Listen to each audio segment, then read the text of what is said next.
Hey guys, welcome back to my vlog.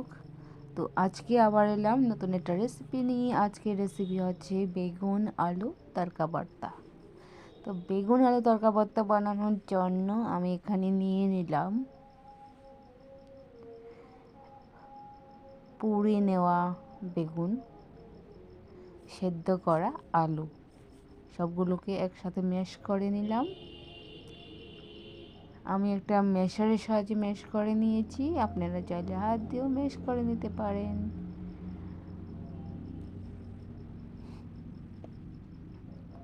তো এভাবে একদিন বাসায় ট্রাই করবেন, ভালো লাগলে অবশ্যই কমেন্ট করবেন। তো আমি বেগুন আলু ম্যাশ করে নিলাম। এখানে আমি দিয়ে দিলাম লবণ, হলুদের গুঁড়ো, ধনে গুঁড়ো, জিরে গুঁড়ো, অল্প পরিমাণে লঙ্কার গুঁড়ো। তো এখানে চুলায় বসিয়ে দিলাম কড়াই তেল দিয়ে দিলাম কাঁচা লঙ্কা, এরপরে দিয়ে দিলাম 5 ফোড়ন। এখানে চাইলে আপনারা পেঁয়াজ রসুন দিয়ে করতে পারেন, এখানে আমি দিইনি। আর মশলাগুলো তেলে ভেজেও করতে পারেন।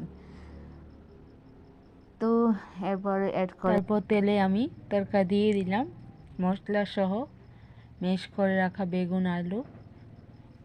তো এইভাবে নাড়াচাড়া করে নিতে হবে, সবগুলোকে একসাথে যেন মিক্স হয়।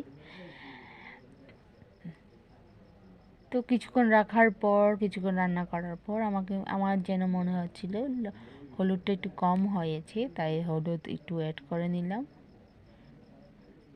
তো হলুদটা অ্যাড করার পর কিন্তু অনেকক্ষণ ধরে রান্না করে নিতে হবে, না হলে কিন্তু হলুদের গন্ধটা রয়ে যাবে।